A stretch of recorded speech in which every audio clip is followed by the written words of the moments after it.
बात का हमें पता ही नहीं था।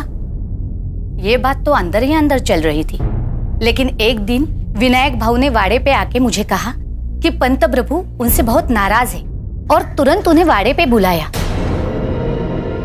ये बात सुन के तो मैं भी परेशान हो गई।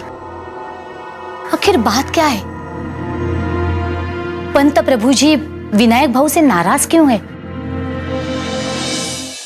मुझे क्षमा करें सगुणाताई, आज मैंने एक अगड़ा होने का सम्मान खो दिया, एक आचार्य होने का सम्मान खो दिया, धर्म का अपमान किया है मैंने, पूरे समाज के विरुद्ध अपराध किया है मैंने। क्षमा करें पंतु जी, लेकिन आप ये क्या बोल रहे हो?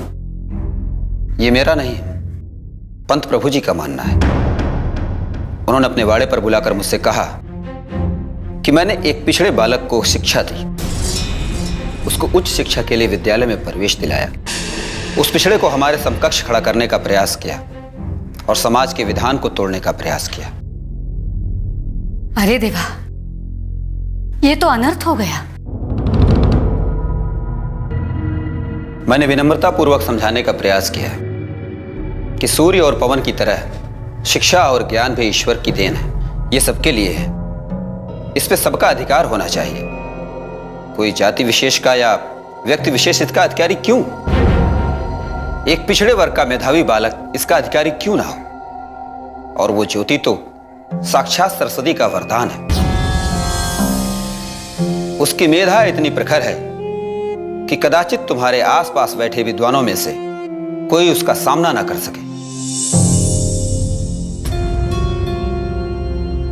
तो क्या वो मान गए? नहीं, धर्म के नाम की झूठी रुई कान में ठूसे हुए पंत प्रभु जी ने मेरा नहीं सुना। मुझे अधर्मी बताकर भरे बाजार में मेरी पगड़ी उतार दी, मुझे आचार्य के पद से पदच्युत कर दिया।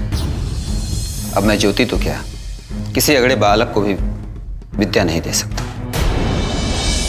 पंतु जी, हमने सोचा कुछ और था और हो कुछ और ही रहा है। मैं मजबूर हूं सगुना भाई, यदि मैंने उनका कहना नहीं माना तो मुझे धर्म और समाज से बहिष्कृत कर दिया जाएगा।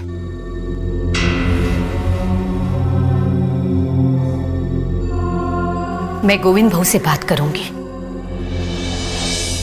शायद वो कुछ कर पाए। नहीं, इस मामले में अब और कुछ नहीं हो सकता। मैं सिर्फ आपसे यही कहने आया था। आखिर समय में पंत प्रभु जी ने मुझसे कहा था कि तुम्हें बहिष्कृत करके आधा काम तो मैंने कर दिया है, बाकी का आधा काम कृष्ण जी देव करेंगे। और मुझे डर है कि कहीं ये कृष्ण जी देव गोविंद भाऊ के कान न भर दे।